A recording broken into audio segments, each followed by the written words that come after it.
Buenos días a todas, buenos días a todos. Por supuesto, antes de empezar, agradecer al Museo de Arte Contemporáneo de Vigo y al Consejo de Cultura de Galicia la invitación que nos han ofrecido gentilmente a su equipo y, insisto, en el buen trato y la buena acogida que nos han dado. Y, por supuesto, a Manuel Vilarillo, que nos invitó personalmente por agradecerle su confianza y su interés por nuestro trabajo. A mí lo que me toca hacer en media hora es hablar muy rápidamente de algunos de los contenidos que incluyen estos volúmenes.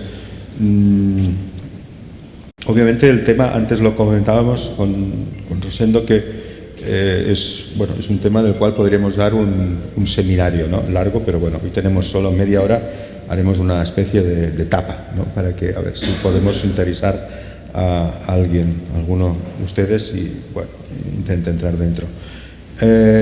Hay este esquema en donde, claro, el origen de la fotografía es un tema absolutamente complejo y, de hecho, antes, en la intervención de Antonio Ansón, me ha parecido como muy compacta, pero esta idea de rompimiento, esta idea de máquina, ¿no? Que en nuestra primera diapositiva de Benjamin les ha comentado Rebeca. En muchos libros de historia que hemos estado mirando, al menos los que he podido ver yo, en inglés, en francés y tal, yo creo que una baza que siempre se queda corta es contextualizar debidamente el invento. Nosotros no lo hemos hecho, nos hemos limitado solo, entre comillas, a seleccionar unos textos, pero realmente, hace un minuto lo hablamos, haría falta quizá un cuarto o quinto volumen para contextualizar la época. Es una época interesantísima, muy compleja, y precisamente es esa época, estamos hablando de principios del siglo XIX, donde se va a ver el invento, la invención, la formalización de la idea de la fotografía. Entonces, claro, hay muchos factores, ¿no? Hay del ámbito histórico, por supuesto, relativos a la política y la sociedad. Recordemos que en 1839, la fecha que marcará Aragó como presentación del daguerrotipo, vamos a tomarla como referencia. Años antes ya Niepce ha hecho fotos, pero recordemos que hace muy pocos años, 15, 20 años, que han acabado las guerras napoleónicas. El contexto social, tanto la Revolución Francesa como la Revolución Industrial, por supuesto, de Inglaterra, va a cambiar la faz de Europa y la faz del mundo por extensión. Ese momento es cuando van a hacer la fotografía. En el ámbito científico y técnico, todos los avances de física y química que ha habido en el siglo XVIII, tampoco vamos a entrar ahora en detalles, van a influir efectivamente en esta invención. Por supuesto, el ámbito filosófico, estético y artístico. Esto da para otro seminario y en el cual yo tampoco soy experto, pero bueno, estamos intentando sintetizar mucho. Filosóficamente, no sé, entremos en la filosofía de Kant, ¿no? Donde va a haber ese rompimiento, esa manera de conocer el mundo, y en arte estamos hablando de lo mismo. En definitiva, yo creo que el invento de la fotografía, en muchas ocasiones lo hemos visto en libros como una continuación aparentemente lógica, ¿no? Y con este símil de la cámara oscura que se convierte en cámara fotográfica, a nuestro parecer, o al menos al mío, esa continuación no está tan clara. Es más la historia de un rompimiento en donde, claro, hay que pensar que los primeros inventores, obviamente sus referencias son pictóricas y son el dibujo y son el grabado, a gran diferencia de las nuestras, que son fotográficas. Entender ese rompimiento, esa otra manera de hacer, es lo que nos interesaría que la cosa quedara clara. Estos tres volúmenes que antes comentaba Rebeca, ¿no? Utopía, Materialidad, Praxis, que parece como muy obvio, tampoco en ningún libro sobre historia de la fotografía los habíamos visto. A nosotros tampoco lo vimos al principio, pero al final, después de la selección de textos, hay 100 textos, podría haber 500. Otros editores hubieran seleccionado otros textos, salvo 3 o 4 que son Sota, Caballo y Rey. Esos tendrán de estar sí o sí, pero por supuesto ahí cada editor dará el sesgo que a él le interese. Reivindico aquí, claro, evidentemente el trabajo de edición como un trabajo de creación. Estos textos por separado son una cosa, en el momento en que los reunimos en 3 volúmenes son otra, y además hay notas en las que los estamos relacionando. Por lo tanto, la edición de una persona o de otra subrayará, omitirá o dejará ver más claro algunos aspectos u otros. La nuestra ahí está con sus virtudes y sus defectos, por supuesto que los tiene. Vamos allá. Esta no se ve muy bien. Ah, bueno, sí, vale. Os hemos incluido una serie de textos, 11 textos, 11 temas, tenemos media hora solo. Hay 11 temas que están en todos esos textos, o sea, a nivel de resumen, lo hacemos para que entendamos un poco el subsuelo, lo que subyace, lo que anda por debajo de todos estos textos. Es un momento en el que, lo hemos dicho ya hace un segundo, es un momento de rompimiento. El principio del siglo XIX, finales del XVIII, se va a pasar de lo que se llama de la filosofía natural a la ciencia que hoy entendemos por moderna. Ese momento es en donde va a nacer la fotografía. Eso coincide con el romanticismo. De hecho, es un invento romántico. Hay gente que al daguerrotipo le llaman máquina romántica. Y ese es el inicio. La situación en pocos años, en 1850, 1860, no va a tener nada que ver con los orígenes. Yo creo que muchas veces hablamos fotografía del siglo XIX y yo rápidamente digo, ¿de qué año? Una fotografía de 1842 no tiene nada que ver, absolutamente nada, con una fotografía de 1880, salvo que la base es química, en eso sí que se parecen, pero en nada más, y todas son del siglo XIX. Otro tema interesante que subyace en todos estos textos es esta utopía en la cual nos detendremos ahora un momento más, esta utopía, este sueño de fijar imágenes que se convierte en realidad. Otro tema interesante, los rayos químicos y los materiales sensibles. Los rayos químicos es lo que hoy en día conocemos como radiación ultravioleta. Es la época en la que se está estudiando los efectos sobre sustancias fotosensibles con la luz, obviamente. Materiales que reaccionan a la luz. Y no lo hacían pensando en fotografía. Ojo al dato, ¿no? Que diría aquel, ojo al dato. Están estudiando la luz, y eso es principios del siglo XIX. El propio Herschel, uno de los pioneros de la fotografía, tiene libros, tiene multitud de presentaciones que presenta la Royal Society, en donde está estudiando esta influencia de la luz sobre ciertos materiales fotosensibles, insisto, sin pensar en la idea de fotografía. Eso va a venir luego. Otro tema interesante que subyace por ahí, entre lo mecánico y lo natural. La naturaleza se dibuja a sí mismo, una gran contradicción, una manera de querer entender qué diablos está ocurriendo ahí, ¿no? En estos textos eso también está presente. La fascinación ante la idea de la fotografía, ante la imagen fotográfica.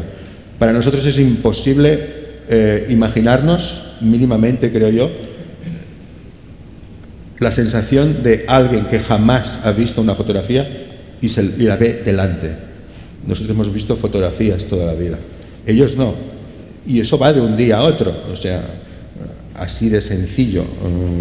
A principios de 1839, la gente empieza a ver daguerrotipos y en agosto de ese año Aragó dirá cómo se hace un daguerrotipo, pero hay gente que el día anterior obviamente jamás había visto una fotografía, más que nada porque no existía. Esa fascinación es un tema esencial. La luz de la luna. Curiosamente el tema de la luna va a aparecer, la luz reflejada por la luna, tanto por su carga simbólica, la luna currata de los alquimitas, que es el cloruro de plata, el elemento químico simbólico para los alquimistas de la luna es la plata, por supuesto vinculado a la fotografía, y por supuesto les fascina el que estas primeras emulsiones fotosensibles sean o no sensibles a la luz de la luna. Ese tema va a aparecer en varias cartas.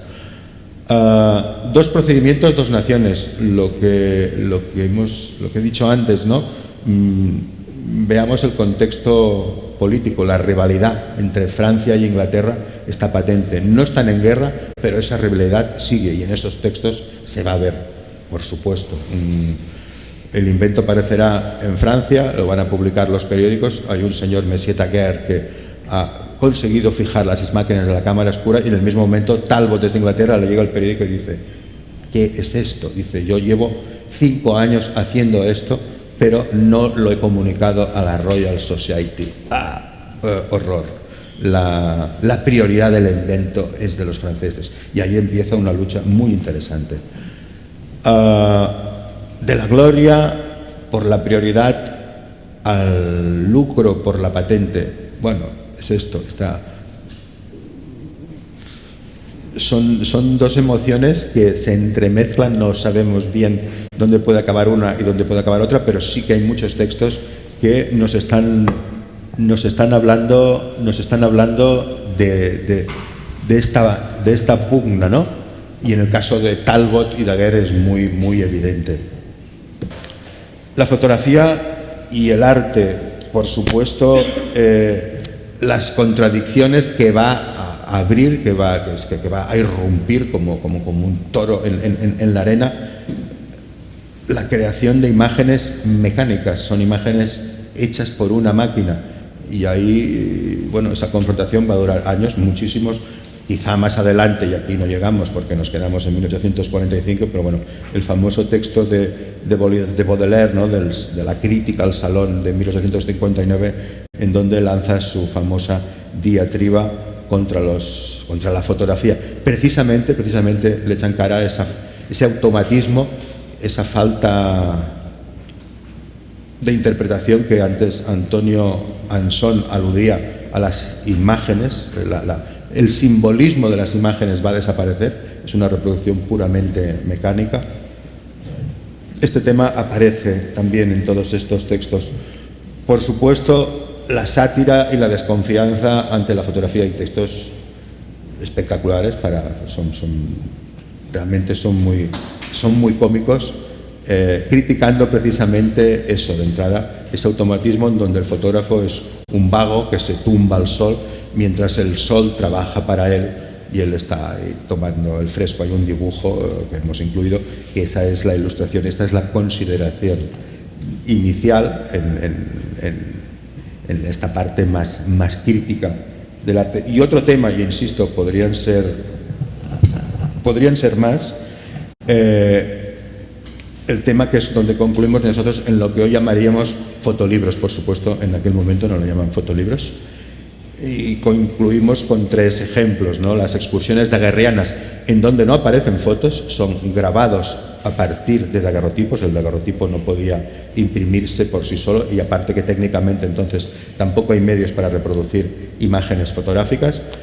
El álbum, sí, de Anna Atkins, de autoedición de su colección, bueno, de algas inglesas, un trabajo brutal y espectacular que ella misma editará y irá repartiendo.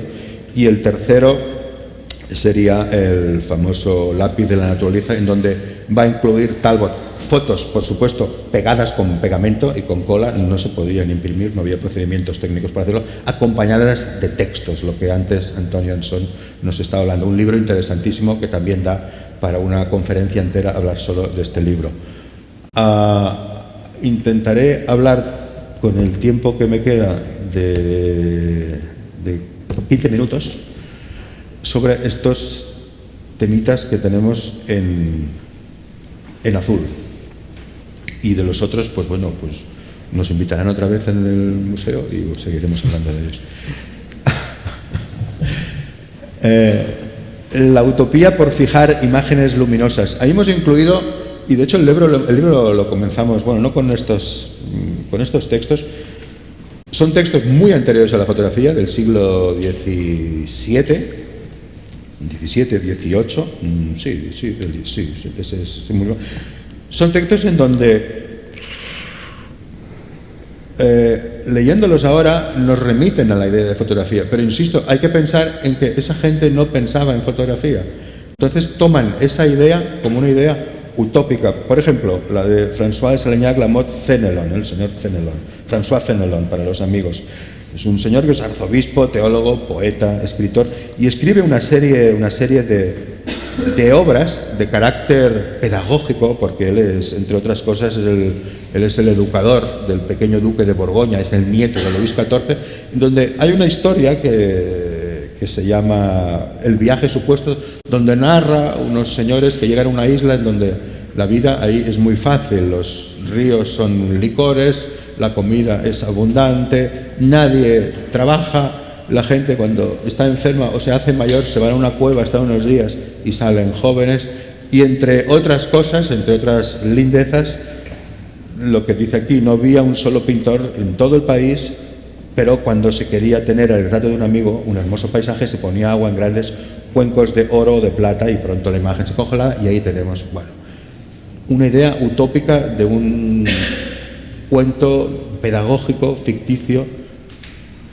Esa idea está ahí, pero insisto, yo no veo tan clara esa relación que a veces en algunos libros nos ponen como un antecedente directo. Otro ejemplo, quizá más conocido, el de Tiphaine de la Roche, que escribe su Giffanty. Aquí hay todo un texto, que solo hemos puesto 3 líneas para no, bueno, pues por razones de tiempo y de humanidad. El lienzo, por la naturaleza viscosa de la capa, conserva las imágenes, cosa que un espejo no puede hacer. Nos cuenta que también es otro viajero, que una tormenta lo lleva a un país en donde, entre otros prodigios, iban unas telas que las emulsionan, las ponen frente al paisaje y la imagen queda reflejada y las guardan en una caverna oscura, y cuando está seca tiene la representación. Dices, caramba, es la fotografía. Bueno, no, insisto, esta gente no pensaba en fotografía. Eso sí, Tiphaine de la Roche seguramente, muy seguramente, sí conocía los estudios químicos de la época sobre el oscurecimiento del nitrato de plata y del cloruro, pero sin pensar en esa aplicación. Y como utopía la incluye como una utopía más de su historia. De hecho, esta utopía es tan evidente que el propio Arago, en la presentación de su invento, en la presentación del invento de Daguerre, perdón, dirá que les dice, señores, hasta este momento todos hemos pensado en fijar las bonitas imágenes de la cámara oscura. Para todos al mismo tiempo eso era una utopía, era un sueño digno de una novela de Cyrano de Bergerac o de Wilkins, novelistas que entre otras cosas planteaban viajes a la luna, fábulas. Pero dicen, pero a partir de hoy este sueño es realidad. Esto también nos marca un punto muy interesante. Piensen ustedes que el invento de la fotografía se presenta en una sesión de la Academia de Ciencias, lo presenta el físico, el científico top, retop de Francia de ese momento, pero sin embargo el invento es de Messier Daguerre, un señor con muy poca formación académica. Él es pintor y él es empresario.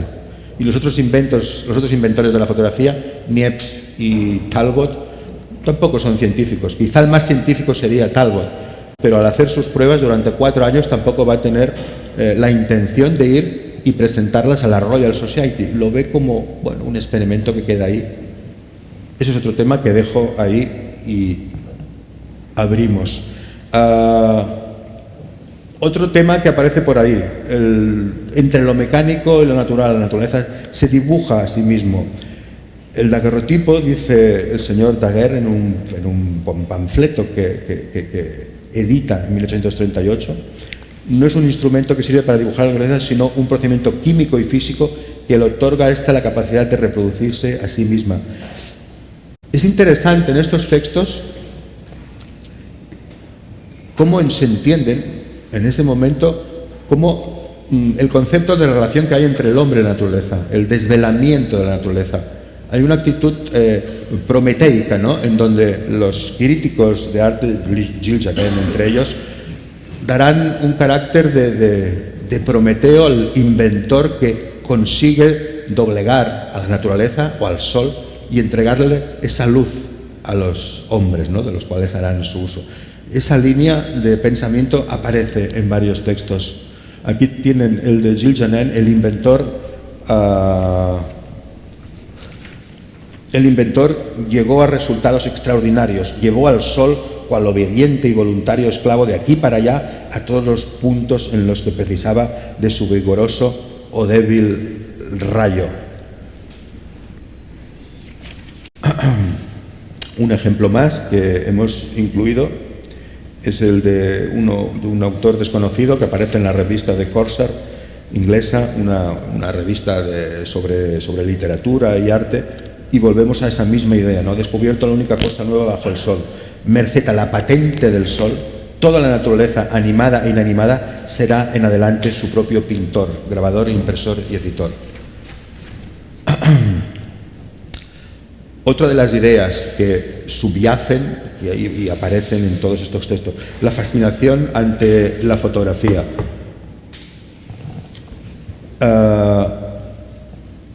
Lo he comentado antes, para nosotros es imposible imaginarnos qué sentiríamos al ver por primera vez una fotografía. Nosotros hemos vivido rodeados de imágenes fotográficas desde hace muchos años. Me parece que hay aquí, hemos puesto 3 citas. La primera es el más pionero de todos, Nicéphore Niepce, en una carta a su hermano Claude en 1824. Puedo decir que este efecto, mi querido amigo, tiene verdaderamente algo de mágico. Él está aquí realizando experimentos, no va a conseguir fijar las imágenes todavía, lo conseguirá luego, pero sí que está viendo la aparición de esas imágenes que él está trabajando con su cámara oscura. Un texto de un periodista, el señor Henri, otros le llaman Hippolyte, no lo sé, Gauchereau, enero de 1839, antes del primer discurso de Daguerre. Interesante, hace ¿cómo le dirían a esto? Un tráiler, una avanzadilla. ¿Una? Avanzadilla. No, avanzadilla, bueno, tiene un nombre, no me sale ahora. Un spoiler. Hace un spoiler que creo que se lo filtra Arago. Y hace un artículo muy, muy interesante que Bernardo Riego en su libro ya tradujo en el año 2000. Este descubrimiento tiene algo de prodigioso, desbarata todas las teorías de la ciencia sobre la luz y la óptica. Otro texto interesantísimo, este texto también es para dar una charla sobre él, el del señor François Tarpin. François Tarpin, él era ya un señor muy mayor, de hecho, 2 años después de esta comunicación a la Academia de Ciencias, el pobre murió. Y este señor era un botánico e ilustrador francés de los top del retop. Este tío hacía unos dibujos increíbles sobre plantas e insectos. Y cuando empieza a ver las primeras pruebas impresas de un daguerrotipo de insectos que le ha pasado Daguerre, el hombre dice, bueno, esto no marcha, ¿no? Esto no funciona, la ciencia tendrá que avanzar mucho para llegar al punto en el que estamos nosotros con la representación dibujada a mano de insectos. En todo caso, le hacen una visita al señor Daguerre y me parece, insisto, es un señor mayor, había nacido en 1775, o sea, tiene ya, y muere en el 40, pues tiene casi más de 70 años ya. Dice, salimos del estudio casi mágico de Monsieur Daguerre, totalmente absortos por cuanto acabábamos de ver y por la extraordinaria sensación que habíamos experimentado. No encontrábamos en un estado físico y moral que tratábamos de comprender. Es una cita muy bonita de la sorpresa que les muestra eso, pese a que comprobar poco después que como instrumento microscópico el daguerrotipo todavía estaba, y de reproducción, sobre todo de imágenes, todavía estaba muy lejos de ser útil para la ciencia. Otra carta de Herschel que aparece en muchos libros, ¿no? Una de las cartas, de marzo del 41, cuando Talbot está trabajando con su calotipo. Siempre estuve seguro de que usted perfeccionaría sus procedimientos hasta que igualaran o superaran a los de Daguerre. Ahí volvemos otra vez con el nacionalismo y la rivalidad, pero esto es realmente mágico. Seguro que está usted en tratos con el maligno.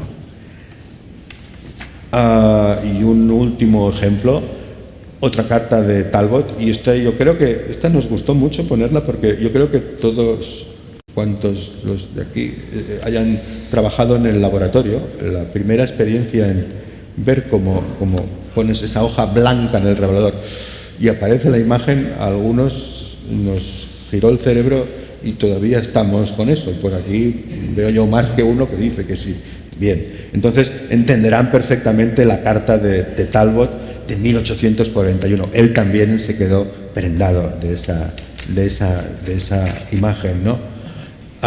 Otro de los temas que van saliendo por ahí, van subyaciendo, por la gloria, por la prioridad al lucro, por la patente. Claro, tenemos que pensar que la fotografía como tal, obviamente, bueno, es eso, utopía, praxis y materialidad. Ok, consigo fijar imágenes, bueno, ¿y ahora qué hago con esto? No está tan claro qué hago con esto. Daguerre y su socio Isidore Niepce, que no su padre, que Isidore dice, bueno, tenemos que sacar dinero de esto. Bueno, en Francia van a conseguir que el gobierno francés les pague una pensión vitalicia. Tampoco es una gran cantidad, ellos están pidiendo 200.000 francos y les dicen que no. Daguerre va a cobrar 6.000 y Isidore 4.000. Isidore, el hijo de Niepce, está totalmente arruinado. De hecho, al año siguiente ya la famosa casa, que ahora es un museo, desde donde hace esa primera fotografía que todos conocemos de los tejados, se vende la casa y todas las propiedades, están en una pura ruina. Evidentemente ahí empieza a haber maniobras como muy, bueno, algunas muy, podríamos decir, criticables o no, no lo sé, seguro. En todo caso, por ejemplo, el ejemplo de Isidore Niepce, carta a su primo Alexandre, ¿no? Aragón nos ha prometido hacer todo lo posible para que nuestro descubrimiento resulte lo más ventajoso en términos económicos. Otra de Talbot al físico Biot. Biot es uno de los tres que serán el comité que han de decidir si este invento del daguerrotipo merece eso, la atención del Estado, ¿no? Es Arago, Biot y von Humboldt. Son tres primerísimas espadas de la ciencia del momento.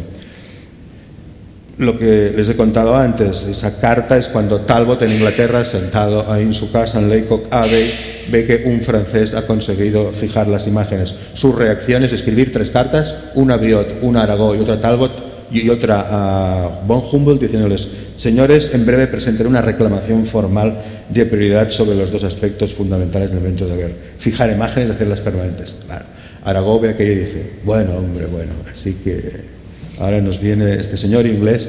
Obviamente sus intenciones de prioridad van a estar totalmente descartadas, aunque al mismo tiempo eso es lo que lo va a espolonear y al ponerse a trabajar, y en 2 años conseguirá poner a punto el calotipo negativo sobre papel, que marcarán, eso sí, la línea a seguir de la fotografía, una matriz negativa de la cual sacaremos positivos. Otra frase de Humboldt, de los del comité, ¿no? Cómo se explica que el caballero inglés haya mantenido en secreto semejante descubrimiento durante tanto tiempo como hace el Papa con el nombramiento de los cardenales.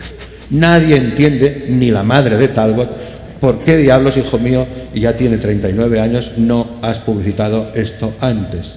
Y Talbot tampoco lo sabe. Hay versiones, ¿por qué no lo hizo? Era un hombre muy atareado, no paraba de hacer comunicaciones a la Royal Society. Y sus pruebas las está pasando a familiares y amigos en sobrecitos, y le parece bien. Y no le da el punto, quizá porque dice: no está lo suficientemente mejorado este invento. Es bonito, pero le falta mucho. Y se olvida hasta que le llega la noticia de Francia, y ahí es donde se va a poner las pilas. Isidore Niepce, carta a Francis Bauer. Francis Bauer era el responsable del Jardín Botánico de Kew, dibujante, y será el que va a acoger a su padre, Nicéphore Niepce, cuando va a Inglaterra. No os contaré toda la historia porque no tenemos tiempo. Pero esta carta, aquí ya empezamos a ver, pues eso, las cosas de la humanidad y del dinero y de la situación personal de cada uno, ¿no? Isidore Niepce le dice a Francis Bauer, el amigo de su padre en Inglaterra: solo tienen ojos para Daguerre, nadie reconoce al verdenizador, o sea, a mi padre. Hay que decir que Isidore Niepce no tenía la más remota idea de lo que hizo su padre. Claro, todo no puede ser, pero por contrato se asociará con Daguerre. Muere Daguerre y Niepce, se asociaron, muere uno de ellos y sigue el hijo, pero el hijo ni mucho menos estaba a la altura del padre. Daguerre pondrá a punto el daguerrotipo y Isidore quedará ahí apartado, pero cobrará una parte de la pensión, por supuesto. pienso que podríamos sacar buen provecho de ella en su país. Aquí ya están maquinando patentar el invento en Inglaterra. Dices, hombre, no sé, si en Francia el gobierno os va a pagar por la revelación de la patente, del procedimiento, esa pensión vitalicia, que bueno, no es que sea mucho, pero tampoco es una miseria, y tú bajo mano presentáis la patente a Inglaterra. Bueno, feo. Elizabeth Fielding, la madre de Talbot, otro personaje de unas cartas increíbles, iba a hablar con Lord Lawton, pero me detuve, no estaba segura de si Daguerre deseaba una patente o algo distinto. Acláramelo cuanto antes, Henry. Herschel a Talbot, chac, ahí. Herschel es amigo de Talbot. Hace usted bien en patentar el calotipo. Nunca he visto una invención con un futuro tan prometedor en términos lucrativos. Bueno, era muy amigo, pero se equivocó, no de lleno, de más. De hecho, Talbot es, como dice su madre, dice, hijo mío, tú eres filósofo, no eres empresario. Eso se lo dice en una carta cuando él va a hablar con los empresarios del ferrocarril. Dice, vete con cuidado porque te la van a meter. No se lo dice con estas palabras, pero casi. Herschel entrará en una guerra él patentará el invento en Inglaterra y lo único que conseguirá, que no es poco, es enemistarse con todo el grupo de fotógrafos ingleses hasta su muerte, y de hecho la prueba es que el inventor de la fotografía, uno de ellos, no fue nunca miembro de la Royal Photographic Society, con lo cual está visto que no fue una muy buena idea patentar el invento. Es difícil patentar una idea. De hecho, si recordamos a los hermanos Wright que inventaron el avión, también hicieron lo mismo y lo que consiguieron fue enfrentarse con todo el mundo. Curtiss a los 10 minutos ya hacía su avión y se enfrentaron con la Smithsonian, se enfrentaron con todo Dios. El enfrentamiento fue tal que el Flyer 1, el avión primero que elevó, lo mandaron a Inglaterra al Museo de la Ciencia, y no se quedó en Estados Unidos porque la situación fue muy tensa. Años después se lo devolvieron. Con la fotografía yo creo que ocurrió algo parecido. Biot llevan un buen trato con Talbot, y al final, en el año 43, cuando Talbot dice, quiero ir a Francia a hablar con usted, dice, ¿puedo ver al señor Daguerre? Y dice Biot, yo con Daguerre no lo voy a hablar. Le dije claramente lo que me parece indigno y poco generoso, registrar una patente en Inglaterra para un intento que compartía con Niepce. En definitiva, la humanidad de las cosas. Son textos que nos acercan y nos humanizan a todos estos. Y para acabar, que casi acabaremos a la hora, ¿no? Casi. Lo de la sátira y desconfianza ante la fotografía. Bueno, aquí hay unos textos espectaculares, también para otra conferencia, ¿no? Esta es una carta del Thomas Cole, que era un pintor muy conocido de paisajes norteamericano, y se la escribe al señor William Althorp, que es otro pintor norteamericano, en el año 40. Entonces, bueno, pues ya le dice esto del daguerrotipo, como lo dicen los periódicos, esto va a ser mentira, esto no puede ser. Bueno, está viendo esta desconfianza, esta pugna, este salto de la imagen, de la reproducción de la realidad por medios manuales a esa reproducción mecánica y automática por medios técnicos, en su momento, lógicamente, para ellos totalmente despersonalizada y aberrante para algunos, ¿no? Otra de las citas, los daguerrotimadores. Este texto es fantástico, lástima no poderlo poner entero, pero bueno, lo pueden ver en el libro. Reproducen paisajes en los que brillan por su ausencia todas las cosas que mueve el aire, como el agua, las nubes, incluso los hombres y las veletas que giran a todos los vientos. Evidentemente, las primeras exposiciones a pleno sol eran de no menos de 10 o 15 minutos, por tanto, solo aparecía pues, los edificios o todo aquel que estuviera quieto. Obviamente, esto es una limitación técnica grandísima, limitación que la ciencia va a recomponer muy rápidamente con emulsiones fotosensibles mucho más rápidas y ópticas mucho más luminosas. Y creo que es la última, que me parece fantástica, por eso la hemos puesto la última. también de los daguerreotimadores. Cada una de estas pruebas daguerrianas se vende luego a 25 francos. Gracias. Preferimos 25 metros de morcilla, es aún más fácil de digerir. Y con esto, pues de momento dejamos aquí esta introducción atropellada de estos 3 volúmenes. Muchas gracias por su atención. Gracias.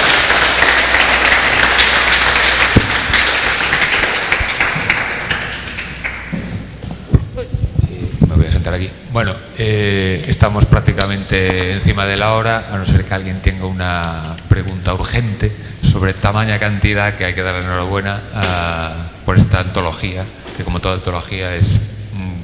bueno, yo no me plantearía hacer algo así, sobre todo con el tiempo, pero bueno, tuviste buenos Nosotros ya tampoco, ¿eh? Yo creo que tampoco lo haremos más. Bueno, pero aquí está. Aquí prometido. está. Y sobre todo habría más conferencias para incluir a partir de aquí. Sí, estaremos contentos. Bueno, pues entonces despedimos aquí y a las 5 retomamos las charlas. Venga, gracias.